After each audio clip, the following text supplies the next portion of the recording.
Hello everyone, welcome to Tactica Imperialis and to today's video. Today is going to be episode 7 of A Town Called Mallus, my Warhammer Age of Sigmar hobby project for the Stormcast Eternals, and also the first episode since Blight War. Yes, last week we had the Blight War unboxing, which was during the Christmas break, so I just didn't want to spoil it during the last episode that I had my hands on Blight War, because I've not mentioned it anywhere else. So this is the period now where, as I said last week, the army goes into, it kind of builds itself. But we also get to shift into the Vanguard chamber, because I had a comment last time asking why there was such a warrior chamber focus. Like I had Judicators and Liberators and Paladins and Draco's Cavalry over the last few episodes, as opposed to things like Vanguard Hunters and the Lord of Celestant that we had quite early on.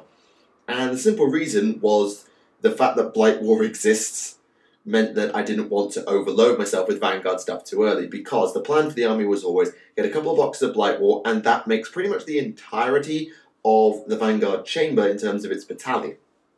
So I kind of didn't need to get any Vanguard Hunters and stuff separately, aside from the bits that I did actually purchase, i.e. the Lord of Celestant and that box of Vanguard Hunters.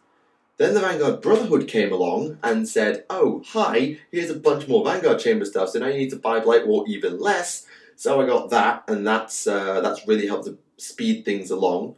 And now we have Blight War, and so now we're into the phase where we are doing exclusively Vanguard Chambery things. Hunters, Raptors, Paladors, Lord of Celestant, Neve Black Talon, Gryph-hounds, and such.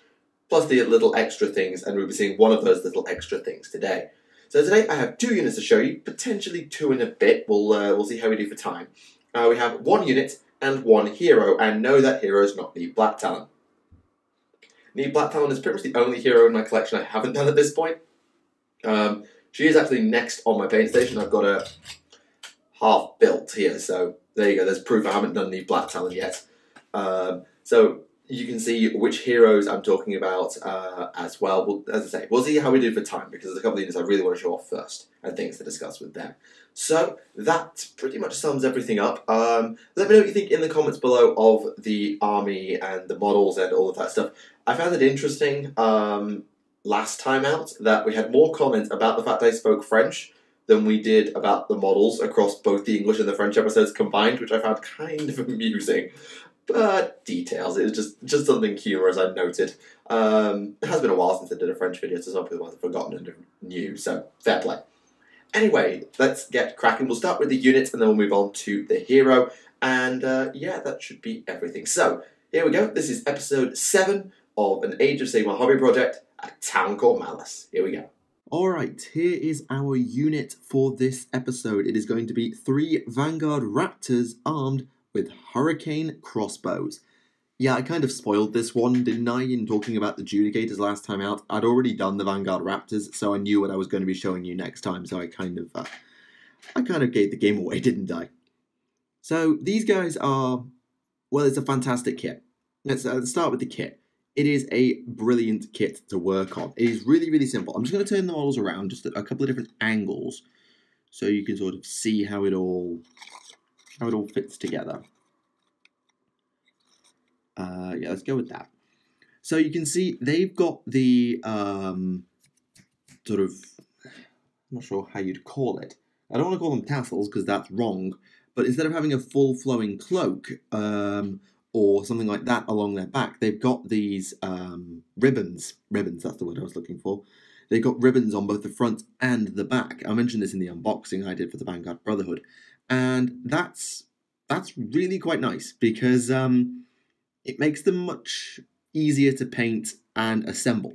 Because although the front ribbons are on the kit permanently, you can't take those off, the rear ones, as you might be able to tell because it's not very well attached, is glued on separately. And that means that you can easily paint the back of them on the inside. You sort of can see there. And you can paint all the areas of the legs really, really easily. Which is good, because, well, this is a really easy kit. There's very, very little you have to do with this kit, especially if you're following my paint scheme. You just have mostly black, with a bit of red, a bit of gold, and some silver. It's a 4-colour job, plus you've got the grey dry brush, and you've got your washes and your highlights. You've got all that stuff to do, but there's only 4 predominant colours you had to do: red, black, silver, and gold, and then purple for the shoulder pads. And it's a really, like I say, a really simple kit. The only thing that worries me about the kit is I don't think there's going to be much ability to customize it. You'll get some customization out of it, but not loads. Certainly it's the case that you can't really mess with the legs. You've got those 3 pairs of legs. You can put the prime on a different leg, and there is one unique set of arms, which is the one, in this case being carried by the prime, is a slightly different pose to the other 2, but it's very, very minuscule, and you probably wouldn't notice when you did it several times. As I say, there's a very easy kit to paint. There's only 3 models in the kit. You may be wondering about the ether wings. I've explained that several times, but in case you've not seen it or you're new, I am not doing my ether wings at this moment in time because they will break when I take them back to France. This kit is much, much sturdier, much less likely to break, so I'm keeping them this way. Now, why did we build Hurricane crossbows, and why did we want Vanguard-Raptors at all? That's sort of a twofold question, so let me just move the camera a tad. So, why do we want Vanguard Hunters? Well, they are just better than Judicators. I did a very quick bit of maths last week, or last time, and I said that 3 Vanguard Hunters with Hurricane crossbows, that's these guys, are 160 points. That is the same cost as 5 Judicators. Now, those 5 Judicators, if we're going to compare short-range gun to short-range gun, are armed with bolt-storm crossbows, and those bolt-storm crossbows, just let me remind you, have a 12-inch range, 2 attacks, hit on 3s, wound on 4s, no rend, damage 1, plus 1 attack if you do not move. The Vanguard-Raptors have Hurricane crossbows, which are 18-inch range, 6 attacks, 4s and 4s, no rend, damage 1, with 3 additional attacks if you don't move. That means that, assuming that you move, you get 18 attacks versus 10, and if you do not move, you get 27 attacks versus 15. That is a huge amount more attacks, and even if you account for the fact that the Judicators have a better hit roll, i.e. they hit on 3s, well, 27 shots hitting on 4s, that's 13.5 hits, and then you're wounding on 4s, that's about 7 wounds. If you have the Boltstorm crossbows, 15 attacks hitting on 3s, that's 10 hits and then 5 wounds. So you've effectively increased your damage output by 40%. If you do the same calculation where you do move, I should say, you have 18 attacks on 4s and then 4s, that's an average of 4 or 5 wounds. If you have 10 attacks hitting on 3s and then 4s, that is going to be, what is it, 6, 7 divided by 2? About 3 and a bit. So again, your output is increased by about 50%. That is a huge amount of damage output increase for no additional cost. And on top of all of that, you have 50% more range. These guys are fantastic. The only downside they have, realistically, is going to be the fact that there is 6 wounds in the unit as opposed to 10, so you do suffer more when they start dying, making this unit particularly vulnerable, honestly, to mortal wounds. However, it doesn't end there, it gets even better.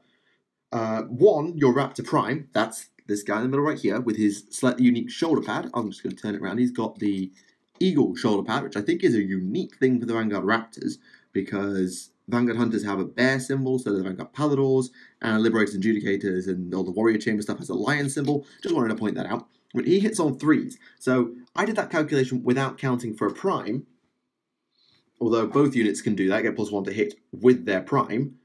But that doesn't matter, because even if you count the prime into the calculation, okay, I'm not going to do the maths here because I'd have to do the maths in my head and I'd rather go and get a piece of paper and write it down, you can go away and do the calculus and realise that Vanguard Raptors are just better than Judicators point for point. The only risk they have is staying alive. But it gets better. What is the weakness of a unit like Vanguard Raptors or Judicators? Melee. These guys have a melee attack. It's 1 attack 4s and 4s, whereas the Judicators is 1 attack 3s and 4s. So you think, oh, well, I'll just get close to the Vanguard Raptors and charge them. Sure, they'll be able to shoot me at point-blank range, but if I can get 1 round of attacks in and do some good damage, all will be well. Well, hold on there, Sonny Jim, because thanks to the suppressing fire special rule, if a unit of Vanguard Raptors with Hurricane crossbows directs all of its shooting attacks at a single unit in the shooting phase, that unit must subtract 2 from any charge move they make until your next hero phase. That means until you get the next time you get a turn. So if they double turn you, then they have -2 to their charge on both turns. That's completely negligible in most cases, but it means that a unit can't get to within 12 inches and launch a long bomb charge because they've got a -2. So the maximum hit range they've got is 10. And if they're saying move 5, they move 5, they're now 7 inches away. That's a 9-inch charge. You could effectively neuter a charging unit with this thing, and that is so helpful because you can just keep units at arm's length. Judicators can't do that, and that is the big weakness of Judicators, even if you factor for the fact that they can shoot whilst in melee or shoot into melee. It's just much better.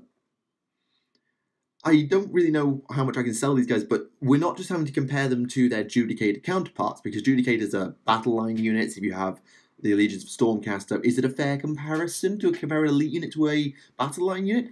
Maybe not. Alright, let's talk about the other Vanguard-Raptor option. That is the long strike crossbows, aka snipers. So these guys have got a 24-inch range, which is +6, so you've increased your range by 1/3, but you only have one attack that hits on a 2, wounds on a 3, has 2 rend, and does 2 damage. This is a really powerful gun. And if they don't move, rather than getting extra attacks, they get another 6 inches of range, taking their range up to for Age of Sigmar, whopping 30 inches. That's pretty good. And if you roll a 6 to hit, you do 2 mortal wounds immediately, rather than having to go through rolling to wound. Your Raptor Prime gets an Ether Wing instead of a bonus to their attack rolls, which means that you get some extra attacks in melee, and you get the ability to what fantasy players might call stand and shoot, what 40k players might call Overwatch. If you get charged, you can snap fire at them, and if you roll a 6 with any of them, you hit on a 6, but if you do get a 6, the headshot rule kicks in, and you do 2 mortal wounds. That could potentially save your butt from a charging character, or just plink off a couple of wounds from a unit to allow you to punch them in the face and or bail yourself out in a minute. That is really, really helpful. The only downside compared to the other Vanguard-Raptors is they cost 20 points more for 3, so they do start getting quite expensive. But you might be thinking, why didn't I just build long strike crossbows? I had a comment saying, why have you... I would always just take long strike crossbows, they're just better. And yes, they probably are. In many, many ways, I think long strike crossbows are better. But I'm playing a full Vanguard chamber with a warrior chamber element. I don't need long-range snipers in my army. That's not what I need. My army is going to be a small elite army that relies on teleporting around the board and doing insane amounts of damage quickly. And against anything that's not a character, the quickest damage output you're going to get is going to come from the hurricane crossbows. Because I'm not going to attempt to do the calculus, but alright, let's do the calculus. Why sodding hell not? Let's do it. So, your 3 shots from your long strike crossbows hit on 2, so we'll assume they all hit. They wound on 3s, that's 2 wounds. 2 rend, you're probably going to get through with that. That's 4 wounds scored. If you take the hurricane crossbow, assuming you move, so you're at the bad stats, it's 4s and 4s, so you're going to get 2 wounds out of that unit before counting for saves. Most things in this game have about a 5+ save. Okay, we've got 6 wounds total from the unit, so let's drop that down, and so we're going to get 4. Therefore, on a unit with a 5+ save, exactly, the Hurricane and Long Strike have the same damage output. Assuming that the Hurricane crossbows are moving and thus not at their best, and that will account for the fact that they've been teleporting around the board. You do have to factor that in. If you do use the Lord Achille's ability to walk them around and outflank, they will count as moving. But their damage output, assuming they're in range, and no other nonsense, is the same as the Long Strike crossbows against a unit with a 5+ save. Against a unit with a worse than 5+ save, of which there are a lot in Warhammer Age of Sigmar, your damage goes up. Your damage is higher than your counterpart in the Long Strike crossbows. And on top of that, you just have oodles of shots, which means that you can use their aptly named suppressing fire rule to do just that. you can thin out a horde of infantry really, really quickly. And that's what I need, more than character assassinating in some ways, because Vanguard Hunters are very good at getting around the board and doing that. My Lord of Keylor with the right relics can be an absolute assassin. I need to keep the infantry and big units at bay, because I will always be overscored on objectives, and I will almost always be outnumbered, which usually means the same thing. So I need to be able to thin my enemy's numbers very, very quickly. And the quickest way to do that is to get Vanguard-Raptors with Hurricane crossbows and just lay down the law with them. Also, bear in mind, when I did that previous calculus, I wasn't counting for the Raptor Prime, who actually hits better, so you're more likely to get more wounds out of it. I was just doing some very quick, rough calculus. Yeah, these guys are better for just overall DPS versus low save units, and that's things like Khorne Bloodbounds, Blood Reavers, things like Skaven, things like Ghouls, things like Skeletons, Free Guild Soldiery, the works. The long strike crossbows will have a purpose. That will be monster hunting and character sniping, and I'm going to need that, and that is why the second unit of Raptors that I get will be long strike crossbows. I just want to put that to bed. As much as I've got Hurricane crossbows now, that's because my army is quite small now, and I can get outnumbered at, let's say, 1,000 points by a huge amount. So I need to be able to thin the enemy's numbers. That's why this is here. And so for the moment, yes, we have Hurricane crossbows, and the next unit we add, when armies can start bringing bigger things to the field in more numbers, or have more linchpin heroes that just are asking for a sniping, then yes, I'll have long strike crossbows. This is my Vanguard Brotherhood set of Raptors, and the Blight War set of Raptors will be long strike. I'm not sure when I'm going to do them. I haven't quite worked out the entire running order of getting things done yet, but they are on the list, and they will be with long strike. I know that was very, very maths heavy, but I just wanted to explain why I've made the choices I've made, because I know some of you will be saying, why have you taken Hurricane? Well, that's why. And as for the Judicator thing, yes, I have Judicators, but they're mainly there to get me a battle line slots, I'll be honest. They're not there for actual... They are there for long-range DPS, because that will be useful in just thinning out numbers, and particularly with things like the Shockbolt Bow, I can do that. But it will be the Vanguard-Raptors who I rely on as my main DPS with range. So, I know, as I said, that was very mathsy and probably quite dull for most of you, but I hope that justifies the reasoning behind why I've done what I've done. So there you go. They are the Vanguard-Raptors with the Hurricane crossbows. I'm going to turn this guy back around so everyone's got fair correct work. I'm not going to knock the camera over. So that is the unit for this week. We have one more model that I want to show you because I've banged on for quite a while here. So let's move on to our hero. Alright, here is the hero for today, and those of you who know your Stormcast might know who this is, but some of you might not, because it's not maybe dead obvious because I've done some little conversion work. Welcome to Gabriel Shoreheart, or at least a slightly modified version. The Lord-Celestant Gabriel Shoreheart, that you are probably all aware of, has a bare head. Now, I can't paint flesh. I've made this clear a billion times in the past. I can't paint flesh for toffee, it's why my witch elves look so terrible. As a result, I wanted to do a head swap. And I hate this kit. I hate this kit because it makes doing head swaps and assembly an absolute bloody nightmare. This kit is push fit. And you might think, oh, that's amazing. Of course a kit being push fit is good. It's a slightly dodgy push fit. They don't go together all that well, and you have to assemble the kit in exactly the right order. It's not like Orc Boys, for example, where you just push on a head, push on an arm, and then stuff. It's not that simple. There's far less customization here. You have to put the head, or at least the head without the hair, onto the back, then attach the sword, then attach the front torso, which already has to have the leg attached. You have to do it in exactly this order. And then you have to put the shoulder pad arm on, then you can put the shield on. That is the assembly of this kit, and then you can put him on his base.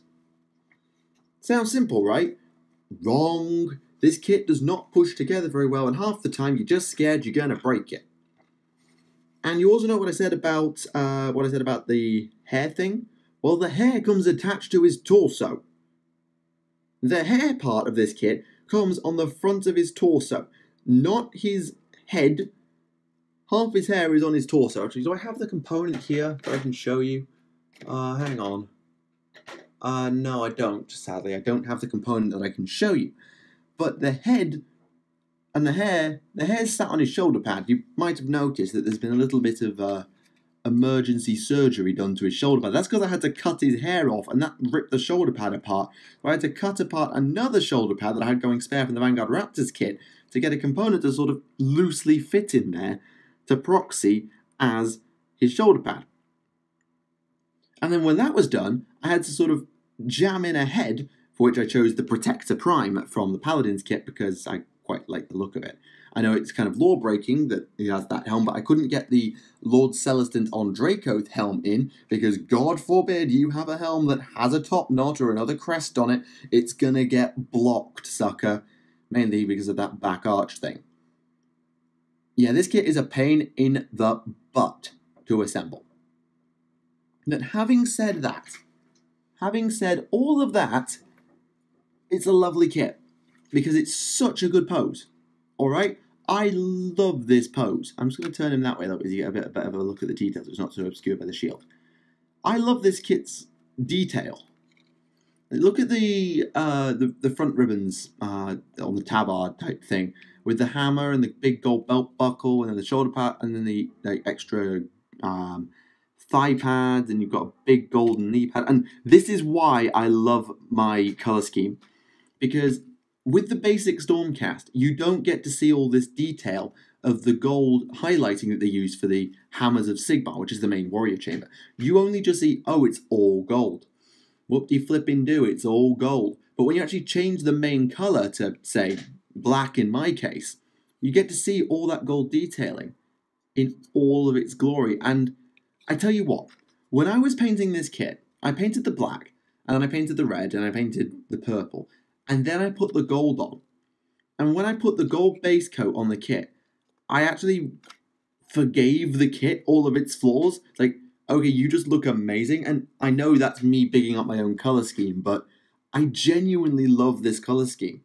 Someone remarked to me that it's kind of a cross, for those of you who speak Warhammer 40,000, between the Black Templars and the Custodians. And that, to me, is just a fantastic mental image, and I love it. So, yeah, my Black Templars crossed with Custodian Stormcast Eternals, I love the contrast of the black and gold. It really works for me. Turning him around, because I should do, I did his cloak, the outer cloak in purple, because I just wanted to get a bit more purple on the model, just to denote his chamber, and then it's lined with red, because most of my cloaks are lined with red, or have red on them somewhere.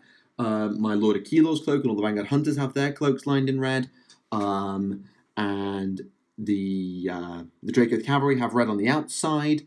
So I just wanted to have a red is sort of, it's my spot colour for the army, so I just wanted to have it on there somewhere.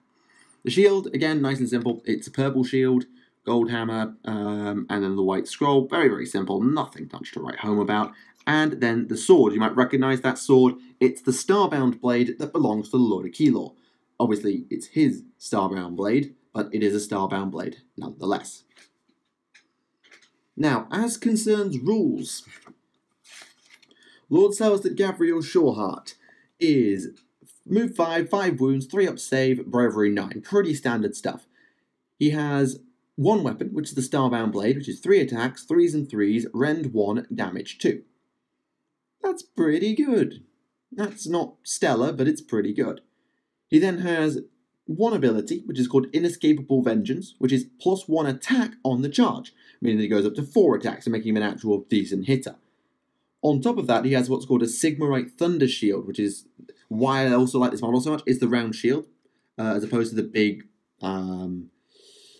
tower shield type thing that the Liberators have. I love this round shield. And that gives him reroll saves of 1, so he's got 3 rerolling 1s. And if you save the reroll, then every enemy unit within 3 inches suffers a mortal wound, meaning that if you do try and attack him in combat, he can actually still hurt you. So he's actually got a decent wound output, which is pretty good. His command ability is alright. If you use it, then until your next hero phase, add 3 to charge rolls for friendly Stormcast units within 9 inches of this model at the start of the charge phase. That, of course, includes himself. So, he will allow you to lead your infantry forward in one long bomb charge, or if you have cavalry, you can keep them with him for a while and then range them forward to be 9 inches in front of him at the start of the charge phase with their move, and then get a really long bomb charge with your cavalry, which is something that I will consider doing. It means that paladins get a better chance of making up for that crappy movement stat, because it effectively gives them move 7 for a turn if they make a charge. Same with the cavalry, go up to like move 10 or 11. Your infantry goes up to move 8. This assumes you make the charge. If you fail the charge, then your move stays at basic, but if you make the charge, it's like you effectively move 7 or 8, which is pretty good.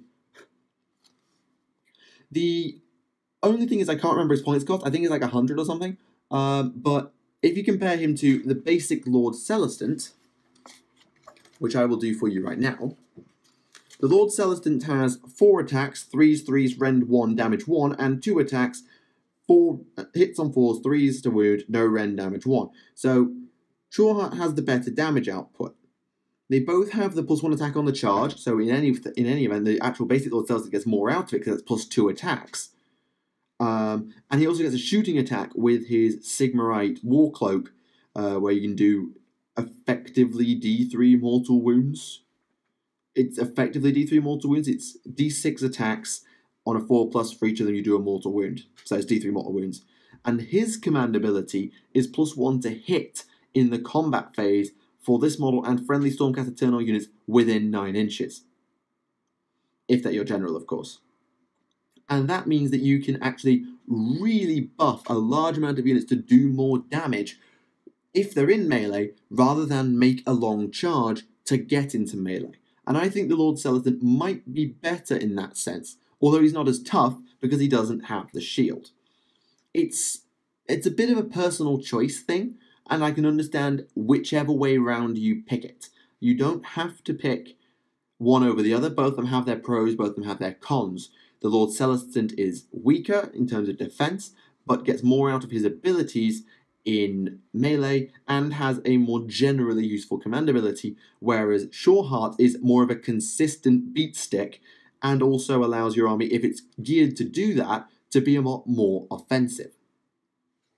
However, there exists one other option for this model if I either can't find the points for Sureheart, I'll try and look them up, or if I don't want to use him as my general because, you know, I've got a Lord of Keylor for that.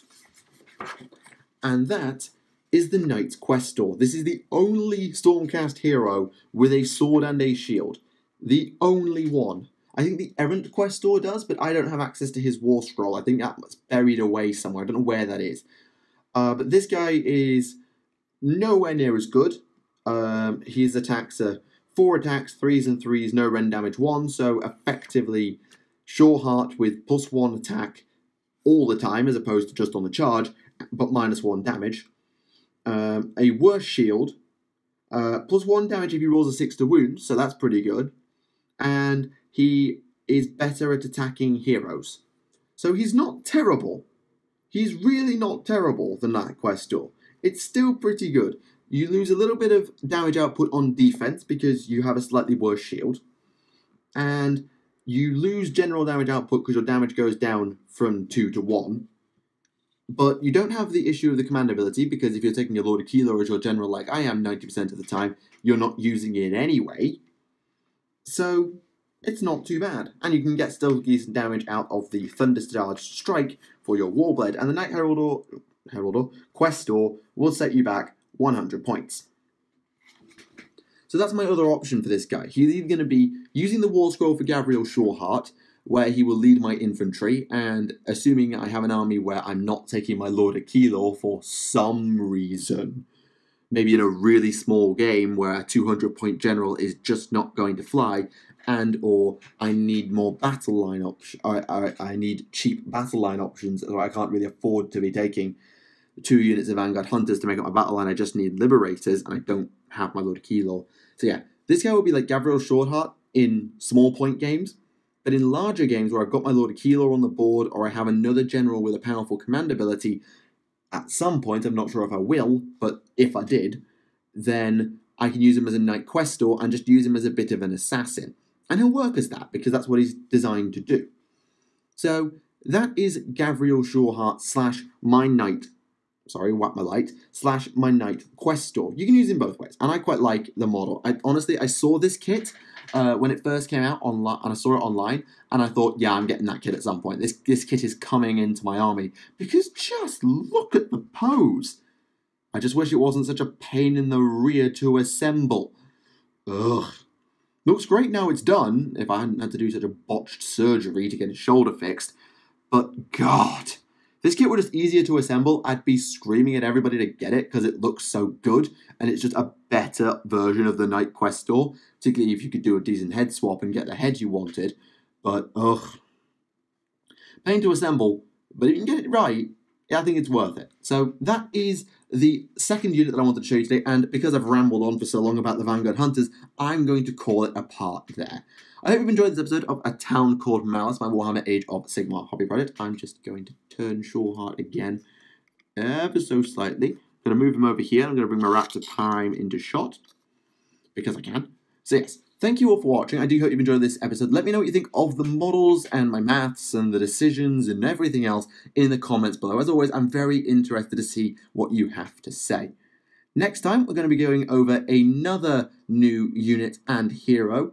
Again, we may get to 2.5. We'll see how we go for time, because I'm working on a couple of units in the background, which are just ticking along and keeping things going. So we'll see where we're at. We might have a bit of a longer episode next time. And then again, this episode has also been plenty long. This one's over half an hour now.